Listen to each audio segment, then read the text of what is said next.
So before we begin this episode, we're going to wait for this episode, really, if you think about it. But we're starting with a little bit of an announcement for everybody, as you might have been seeing from our social media posts and our quips. I'm sorry.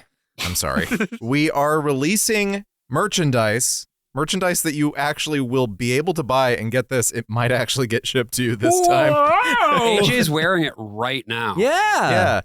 We have all kinds of fun stuff. We've got a Horse Corner t-shirt. We sure do. We've got a picture of Josh through a kaleidoscope.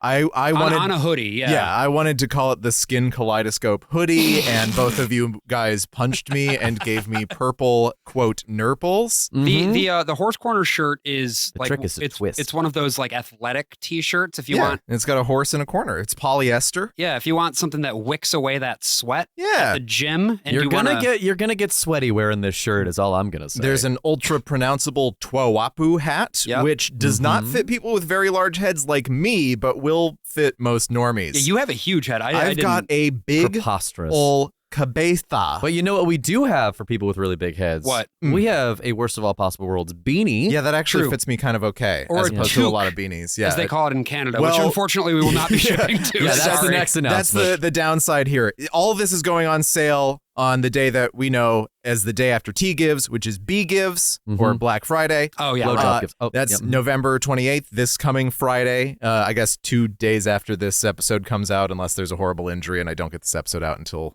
really, really late. And I brought all these hammers. Oh, no. What? Don't worry To about help it. me? To help you. Okay. So those will all be for sale starting on Friday and only through the month of December of 2025. The instant that the year 2026 starts, they're off the market. That's right. That's it. You're toast. You wasted your time. And unfortunately, because we don't really, we're not shirt sellers by trade. We are not dipping our toes into the whole matter of international commerce, Particularly this with time. tariffs as they Yeah. are. Yeah. So we apologize to all of you lovely people in Europe and Canada and Latin America and Africa and Asia and Oceania who listen to us. Mm-hmm. I don't think we have any Antarctic listeners, Not do to the we? best of my knowledge. Yes. Damn. We're going to get on that base if it Yes, kills us. those Shoggoths are going to be big fans of us. That's for you Lovecraft heads out there, which neither of you are. I'm in a tough crowd right now. They gave me purple, quote, nurples. That is true. We end did do quote. that. I'm reaching in the hammer bag. So, Go to store.worstpossible.world to get your hands on some hot Tuapu swag. Again, Twawapu. starting on the 28th. Tuapua. And And, What? wait, there's another but thing? wait, there's more. Yeah.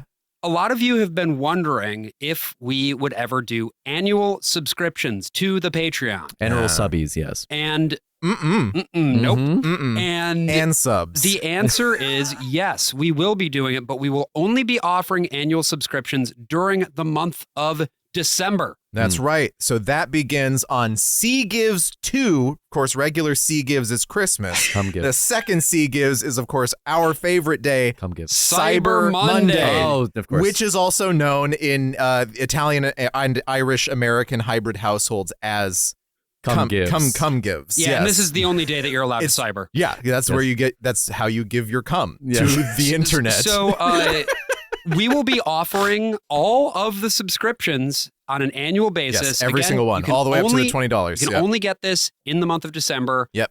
For 20% off, folks. You are That is right, a Woo! full and, fifth. and this also includes gift subs too. So if you want Yes. to give a friend of yours the a gift of full year gift of sub, yes. Twawapu you can. for a fifth off. My That's God. $1 off of the lowest tier. You are losing money not taking advantage of a deal like that because if you think about it another way, right? Yeah. The $5 subscription normally that would cost you $60 a year. Yeah. With the discount, it's $48. Yeah. Pretty good. And again, sorry to our international listeners. Whatever clown money you use. It's going to be close. It's still going to be 20% off. Just, adjust it to your, Time to take out your wallet, to your goes, local "Woo!" currency. I'm saving all of my kroner. $10. There goes Sweden. Normally $120 a and year. Denmark. Now it's going to be adjusted down to $96 if you take Yeah. advantage of this Wow, hot wow, offer. wow.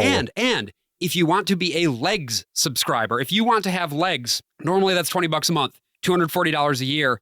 it's going to be $192 a year instead. Yeah. And you'll get a 20% off your merch perch. That's right. Jesus, I'm not happy about that. I love merch It's perch. staying in, Tell but me I hate more. it. So yeah, if you want to wait until C gives 2, which happens before C gives 1, after F gives, which of course follows one day after T gives, you can get that $20 Legs annual subscription for 20% off, and also get 20% off your merch perch. Incredible value. Yeah. It's the kind of value that we love to bring you here at the Worst of All Possible Worlds. What? Fatality. Finish him. Goro. Baraka wins. Johnny Cage wins. Scorpion loses. Mylena wins. Sub-Zero. Flawless victory. Round 2. Fight. Fatality. God damn it. Babality. I always Babality? Yeah, I always like the Babality. babalities. They're the sexy ones. No, that's not what it is. They turn into a literal baby. That's what a babality is. Oh, that's right. It's very What's fun. the sexy there one? was a Is there a sexy one? So there was Maybe a just for rumor me. that Mortal Kombat did nudalities, and that if you That's could what it like was. break into But the that's not machine, you could real. get. It's not No, real, it's but not there real. was a rip-off Mortal Kombat game. The name escapes me, that did have nudalities. Really? Never got fully released, but the ROM is out there. Whatever cabinet got dug into, and someone has it. And apparently, it sucks absolute shit. All right, I'm gonna have And to it's look not into this. to be clear. You don't see anything. They're always tastefully Yeah, covered and up. I'm sure somebody made a real version of that somewhere you could look up. Oh, here we go. Certainly not on my hard drive. It was called Tattoo Assassins. Tattoo Assassins. And it looks awful. It just looks like dog shit. I was waiting for it though. You were waiting for it, and it never came. Just like today's episode. We're all just waiting for the theme song. Brendan? Brendan? Brendan?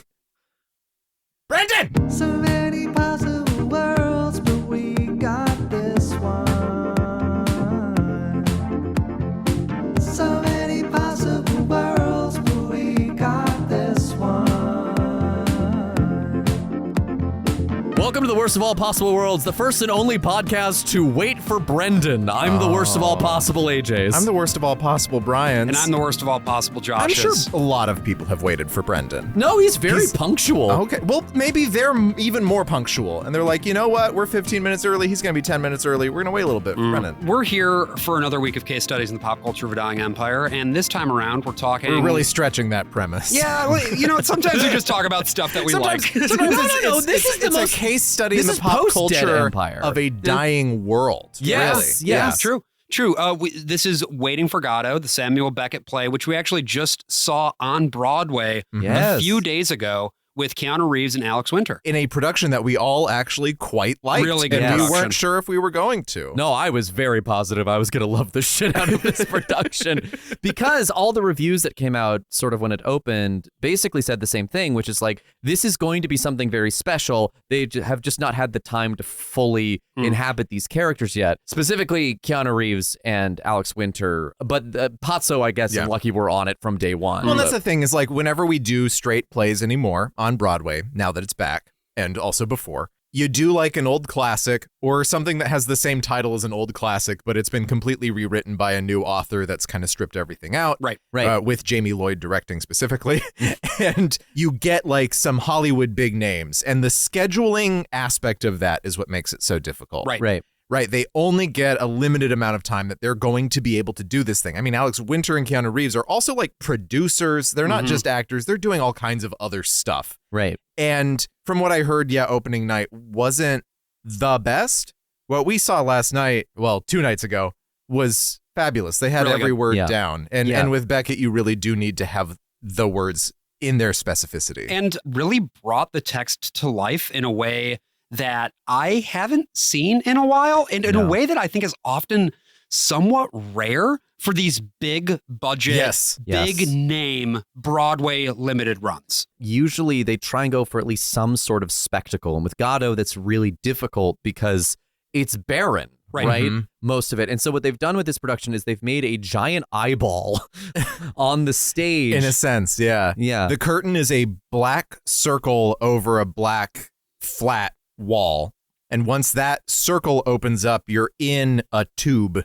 Yeah. Yes. and it gets smaller as it goes up, so it like forces perspective. Yeah, the forced perspective is really fun, like when they throw the shoe back and it bounces in a way that doesn't seem like it's physically possible. I bet it looks even cooler from down in the orchestra. sure. We saw it from up in the balcony. But Yeah, but again, this is a play that even if you don't know theater very well, you have probably heard of in passing at some point. Yeah, I mean, because everyone listening to this show grew up watching Home Improvement, like me, which Yes, has an correct. entire episode built around a production of Waiting for Godot, where Yes. Al played Pozzo in high school. Yes. What and high school is producing Waiting for Godot? it has too few parts. You can't do a show with 4 characters, 5 characters. I don't know. Maybe it's just memories of the great state of Michigan, but there. He did it for a forensics thing. But you Well, I could. did it in, like, drama I'm not sure if they classes. like a one-act you competition. could have done it for one-act competition. Yeah, That's the sort of right. thing that a school might have brought there. But because of Samuel Beckett, because of the language, as we'll be getting into, I think it's a bit inaccessible for your average high schooler, at least from a performance perspective. As someone who first read this in high school, because I started getting into theater, and then I saw the book that AJ has sitting right next to him with the picture of the guy looking upstage. At the moon. I remember buying this. I remember buying probably The Crucible at the same time. right. And reading both when I was a freshman in high school. And The Crucible I understood. Right. Oh, right. absolutely. That's a play. There's normal things going on. Mhm. I read Waiting for Godot and I was like, okay. I thought some Yeah. of the parts where they talk really fast were like fun, Mhm. but especially not seeing it and trying to figure out, like putting my little like high school director brain into it while I was reading it. I was like, I don't know, man. Yeah, I did a scene from it in high school in like my drama class. I played Ditty in it, and I this is a play that has just always enraptured me. There are lines in here that are close to what you're used to hearing, but he just alters it just a little bit. There, and we'll get to that when And we get to sometimes the I actual think text, that's not but- necessarily even intentional necessarily, No, this because is jazz, baby. he is translating his own work, and he did approach it apparently as a translator to the point where he'd sometimes get to jokes that he had written in French that he was like, I don't know how I'm going to do this in English. I'm not going to do it. And he would just skip that line and not put it in the play. Yeah, and I think there's something too about how much clowning is in this. Yeah. Like for a piece that is supposed to be like very dusty old theater, it is so ferociously funny if you're able to do Yeah. it right, and a lot of that is written into the stage directions themselves. Yeah, probably the like holy grail of American productions as far as people when they talk about this show seem to go for is like the Mike Nichols production that he did with Lincoln Center that had Robin Williams and Steve Martin in the lead roles. Wow. Yes. With F. Murray Abraham as Pozzo. Oh my God. With Bill Irwin as Lucky. Okay. And the kid was Lucas Haas, the kid from Witness. What? So even the child was like famous. That's incredible. Genuinely, for my money, Jamie Lloyd's that's currently playing is the best version of Godot I've ever seen. Yeah. The only one I've saw before that was with Bill Irwin and Nathan Lane. And the problem was they had no chemistry with each other and were existed in their own separate worlds. So when John Goodman came on, it was like he stole the show immediately with John Glover as Lucky. Well, and like what I remember seeing, I just remember seeing like critic after critic and people on Broadway World, which I used to frequent at the time, just being so disappointed by it. And it was the first time the show had come back to Broadway since 1956. And that was like 2009, I think. Yeah, it was. There had been a production I at was the in college. Public, which actually had Keith David, like a 29-year-old Keith David as Oh Pozzo. my God. Come on. What? And then there was of course the Lincoln Center won a couple little off Broadway things here and there, but like doing it on Broadway, of course, with a show this strange, you have to have big names, even in the first case that was on Broadway. Yeah. And we've kind of been able to trade off of the sort of popularity of certain pairings since then, because now there have been 3 revivals in the last 16 years. Right. Yeah. The one in the middle being what, 2013? Right. That was the one with Patrick Stewart and Ian McKellen. Yeah. Yes. Yeah. And they did that with Shuler Hensley and Billy Crudup, and they did it in repertory so with good. their production of No Man's Land by Harold Pinter. Which I saw No Man's Land, but not Godot. However, I did see Godot at the Stratford Festival in Stratford, Ontario Yeah. in 2013, Okay. I want to say it was. And that one didn't hit you as much. No, as it really this did. one. It was technically well done, and it was directed by Brian Dennehy, who also played Pozzo. Oh, hell yeah. And certainly good. Yeah. But it didn't knock my socks off. That was the same year that I saw that production of Merchant of Venice that I never shut the fuck up about, which remains one of the best Shakespeare's I've ever seen. Well, it's a difficult play to get right because not a whole lot happens. And as we famously, nothing happens twice. Yes, yes. Sorry. No. I was going to say that was actually, for a long time, that's how I described losing my virginity. And what? Twice? Don't worry about it. So as we talk through this play, as we go through it, we're going to describe a lot of stuff that sounds incredibly dull because it's just people passing the time. Yeah. But the magic trick of Godot is that you cannot stop watching them. Because it's not that they're just sitting there in boredom. They are actively fighting the boredom with their very fucking lives. Because they need to wait for Godot. That's it is quite literally the title. And it is a difficult play to do because you need to be finding ways to constantly activate the intention behind each moment. Yeah. You have to be shifting tactics. You have to be shifting approach. I think that's something that people forget when they talk about Beckett because Beckett is so singular. Yes. Of a playwright, but he is constantly referencing things. Yeah. And what he has written is a play for two clowns. Yes. And Waiting for Godot was not the first play of its kind to have people kind of weirdly trapped on that stage without knowing what to do. Mm-hmm. He is drawing off of both a traditional tradition of clowning and joking and how all that stuff works. There's references, vaudeville, straight references to the Marx Brothers in here. Yes. And I mean, Charlie Chaplin, Red Skelton, Buster Keaton specifically. Yeah, Buster Keaton as well. He got Buster Keaton to do the film for him because that's how Beckett names things sometimes. There's some Pirandello. There's some Pirandello in there as well. The absurdism of it. To explain what we're talking about here for a second, when we say these names, Pirandello and Charlie Chaplin and Red Skelton and everything. When you mean Pirandello, we're talking about an Italian author. Yes. Big surprise. Luigi Pirandello. Yahoo! He wrote a lot of plays that were kind of existentialist by nature, and he also is the playwright to have the very first TV drama. The first televised drama of any kind was an adaptation of a Pirandello play. But Pirandello also wrote a play that had referenced a play he wrote the year before called 6 Characters in Search of an Author. I love that. Where you have play. 6 actors on stage who are beginning to rehearse, and they're like doing the read through. And then the characters from the play show up and they're like, okay, we got a bone to pick with you. And then it gets weirder from there. Yes. So he was very meta. Everything he's talking about is like very clearly saying we are in a theater, the director is a character, and we're having a lot of fun with the audience and with the author. And everything. In 1921, this blew people's fucking mind. Yeah, it was like... I mean, you can imagine, the Italians are colorful people, and they were just... I have no idea what you're talking about. They were just like...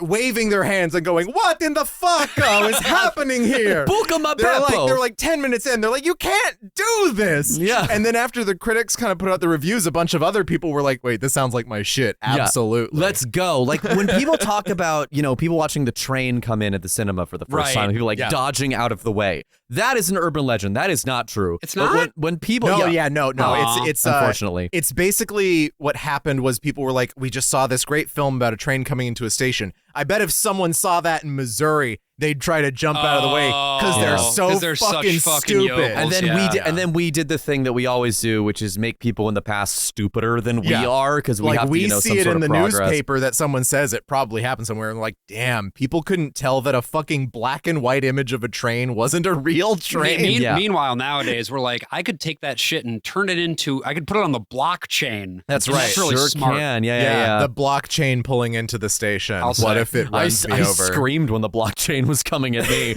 But yeah, no. When we talk about 6 characters in search of an author, audiences literally like lost their minds. Yeah. They were throwing shit at the stage. Yeah. Well, and this was also a time when people just threw shit at the stage a lot more. I don't think we've ever quite had that in the American theater, although we did burn down that one theater. In the 19th century 1840s. theater all the fucking time, man. Well, we like killed people, but we weren't. Were we throwing vegetables? Yeah, we were throwing vegetables all the time and shit. Yeah. There was there are that horses on stage. Yeah, there was that one That's play. true. My cousin, my favorite, my cousin, American cousin. My cousin Vinny. my cousin. Yeah, my cousin Vinny. Yeah. Yes. Somebody got shot during that play. Lincoln got Somebody- shot yeah.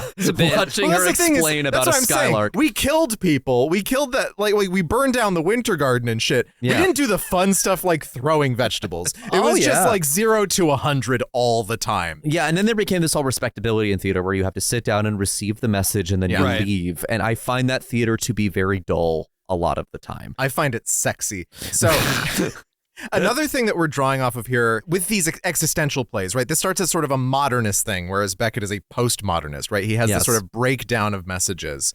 We have an author named Edna St. Vincent Millay. She was an American. She wrote a play called Aria da Capo that is a harlequinade that's sort of riffing on 18th century theatrical styles. And then there's these two shepherds that show up and they accidentally kill each other. Meanwhile, there's this stuff going on about artichokes and macaroons. Aggressively French. Yes, but it's American. She's from Maine. No, these children aren't French. They're American. Maine is basically the France of America. That's I actually suppose. true. Yeah. That in Louisiana, yeah. Yeah. The most famous of these really old examples, even more famous than Pirandello, would be No Exit. Yes. I think everyone kind of has heard of No Exit in some sense. It's by Jean-Paul Sartre. Good one, Brian. Have you read No Exit? No. I was I have, surprised when I read it because it's actually very literal. Yes. Like, they're literally like, you guys are in hell and we're just locking the door on you, and all of the shit that you had going on in your life is just what you're going to deal with for the next hour and a half or Yes. so. Yeah. And they do. And it's very, I don't know, fashionable. It's a very, like, it's a drawing room play. It's more in common with Who's Afraid of Virginia Woolf than with Waiting for Godot, is what I'd Yes. say. Very much so. It's about real people in the real world. It's just that the rest of the real world has been erased by a big eraser. On the more commercial side of these things, we have our hobo clowns, Yes. right? Which is going back to kind of the early era of even 19th century red clowning. You have famous hobo clowns. I knew it. Honk, honk, honey. A varum. So you have, I mean, one of the most famous figures in any kind of pop culture is Charlie Chaplin The Tramp. as the Tramp. And he used that character, the Tramp, to provide social commentary, but also to provide someone who was relatable to a lot of the target audience of this thing. And that's why that was another thing that Red Skelton did a lot of. And even the actor Burt Lahr, who would later become far more famous for playing the Cowardly Lion in The Wizard of Oz. Beckett is populating his play with comedic conceits that are always going to be tragic in the end. He's also very minimalist with them. He strips everything down to these really base elements, more so than I think any of the other absurdist playwrights or semi-absurdist playwrights. Yeah. Like, he is always to the point where, I mean, Godot is, I would say, I'm also going to say Godot throughout instead of Godot. Yeah, you can say it both Godot ways. used to be the British pronunciation, whereas Godot is the American pronunciation. And then starting basically with the Nathan Lane production on Broadway, Godot became the standard American pronunciation. But I believe in culture and I believe in aesthetics, goddammit. Sure. But both are actually permitted by the Beckett estate, which is one of the few things that is permitted by the Beckett estate. Permits very little, yeah. Like, part of the reason for that is actually understandable, which is that Beckett approaches his plays like paintings. The physical details of what is on that stage are really important. Yes. And so it's very rare that you're going to see these guys wearing anything except for bowler hats. Right. Or that you'll not have a tree, because the tree is one of the two things in the stage directions. Yes. We didn't see a tree this time, Sure interestingly didn't. enough. No, There's we a country road and a were tree. the tree. That's right. Yeah. They just kept looking out and talking about the tree, which would have been out in the house somewhere. Yeah, I even am though- the seagull. In the script, it does specify that at certain points, both of the tramps look interact out at with the it, audience and are like, I'm not going out there. Yeah, It's a yeah. nightmare out there. But we should take a moment to talk about Samuel Beckett himself, too, and sort of his rich history and his influences, because they do come to bear in Waiting for Godot in a way that I find I've so gotten in your head. incredibly fascinating. You I know. stressed both I syllables. thought about it. I thought about it too hard.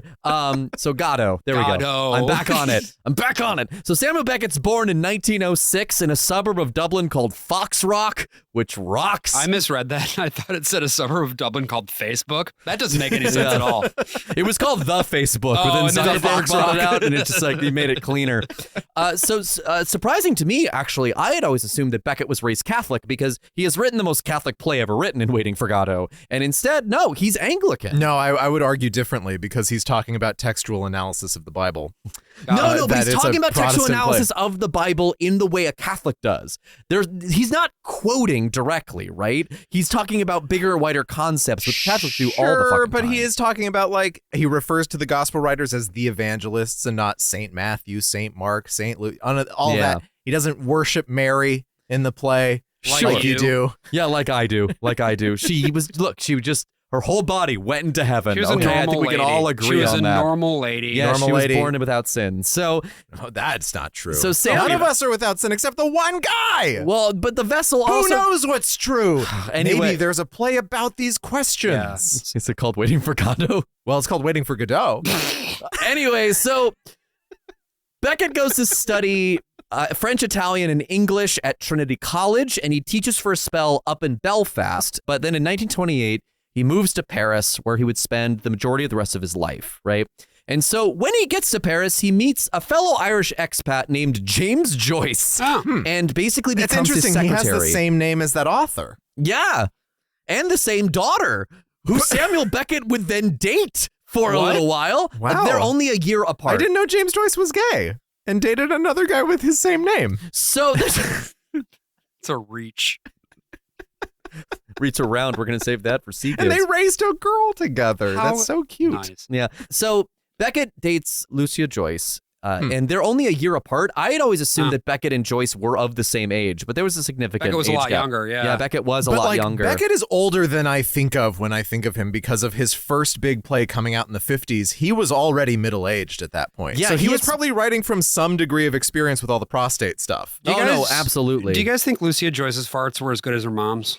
No! No one can fart like Nora Barnacle. No one can fart like Nora Barnacle. For people who don't understand, James Joyce and Nora Barnacle, his wife, yes, that was her real name. Yes. They were super into farts. Yeah, they were super into anal We stuff. know so much about how kept much the they were letters. into farts. Yeah, we kept their letters. Big, long, wet ones. Didn't she used to like jack him off just in the middle of the street? That's too? actually the day he sets Ulysses is the day that she jacked him off for the first This time. was the best day of my life. It was the best. It was a handy that sparked one of the greatest novels ever written. My love for you allows me to pray to the spirit of eternal beauty and tenderness, mirrored in Yeah? your eyes, or fling you down under me on that softy belly of yours, and Okay. fuck you up behind like a hog riding a sow, glorying in the It's very the what? glorying in the very stink and sweat that rises from your ass, glorying in the open shape of your upturned dress and white girlish drawers. Yeah, man. Here's the thing. It is so recognizably James Joyce. Yeah, it is. It is. Even if you had told me that, guess who this is? I'm like, immediately, this is James sorry. Joyce. There's also my favorite one in here. You had an arse full of farts that night, darling, and Yes, I this fucked is them the out one. of you. Big fat fellows, long windy ones, Yeah. quick little merry cracks, and a lot of tiny little naughty farties, ending in a long gush from your hole. Anyway, I'm sure none You of can you enlarge were that hole. expecting this when you were starting this episode today. Buy No, the they were merchandise. They were waiting for Butthole. Yeah. Hey, let's go. But that's the thing is, like, I read Waiting for Godot by Beckett, different author, different guy, not so into farts as far as we know. No. Surely less vocal about whatever he was into. Right. Yeah. There's so much like crude humor in this Yes. that I straight up don't remember reading in the play. I guess that's Yeah. just how checked out I was, that I was maybe kind of zoning out while I read it in high school. Sure. But like there are so many jokes that will catch you by surprise now because they sound like the actor is ad-libbing it. Yes. There was a joke that really killed that's not a dirty joke that's just like, oh, it was a million years ago, the 90s. Yeah. Because, of course, they referred to the 1890s as the 90s, the gay 90s. It's standing on top of the Empire State, not the Empire State Building, Jesus, the Eiffel Tower. The Eiffel Tower. And like, but the audience, we all lost it because it's 2025 and the 90s were so Right. long ago. And Bill and Ted's Excellent Adventure came out in 1989. Exactly. So like, yeah, and Right, right, Bogus Journey came out right there in the 90s. Right. Yeah. Well, meanwhile, in the 1930s in Paris, Beckett living his best life. He travels around for a bit. He was kind of a polyglot. Like he was I trying don't know if to. he was ever living his best life. He always seemed a little morose. He was a little. Look, he's a sad guy. If you, there's a He's very, Irish. What do you There's a expect? play collection of his that has his face on it, and it's just the most craggled old man you've ever seen in Yeah. your life. He looks like the ghost of playwriting. He's got those fantastic Bryan Cranston lines. in He's his got face. Yeah. it's the same thing as Sam Shepard, where it's Yeah, just like, yeah, wow, yeah, what what a a- face. what a Yeah, he fucking looks like face. he just like spent 20 years of his life baking in the sun in the American West. Yeah, you know? But he was basically trying to absorb every kind of art he could. Like Yeah. he was a novelist first, and he was a critic as well. He tried to study film with Sergei Eisenstein, Yeah. and that fell through because the letter he The letter sent, never reached it him never or reached him something. because Eisenstein was in quarantine. yeah. Yeah, and so he was trying to like become an artist. He just didn't know what kind he Yeah. wanted to Have be. you read his necessarily. novels? I've tried to read some of them several times. Okay, so you're not into the novels. Not as much. No. I mean, he's really primarily known. There are a lot of authors who branch out into various things, and you recognize them for one thing in particular, right? Right. There are some that it's like, oh, they did all this stuff. But with Beckett, it's the plays, which Yes. is so unusual for the 20th century. Yes, Right? it's usually the other way around. James Yeah. Joyce wrote a play. You don't hear anyone talk about exiles. That play sucks. So in 1938 in Paris, Beckett is stabbed in the chest by a pimp. Hate to see it. Okay. We've all been there. Yeah, and Joyce paid for a private room for him in the hospital where Beckett's future wife, Suzanne de Chevaux Dumasnil, first That can't be it. So many possible Hey there, you are listening to a preview of a premium episode of The Worst of All Possible Worlds. If you'd like to listen to the rest of this, head on over to our Patreon. That's patreon.com/worstofall. And you can listen to not only the rest of this episode, but our entire backlog of premium episodes, bonus episodes, and if you subscribe at the $10 tier, you will get an extra episode of the podcast every single month. Again, that is patreon.com/worstofall. Hope to see you there.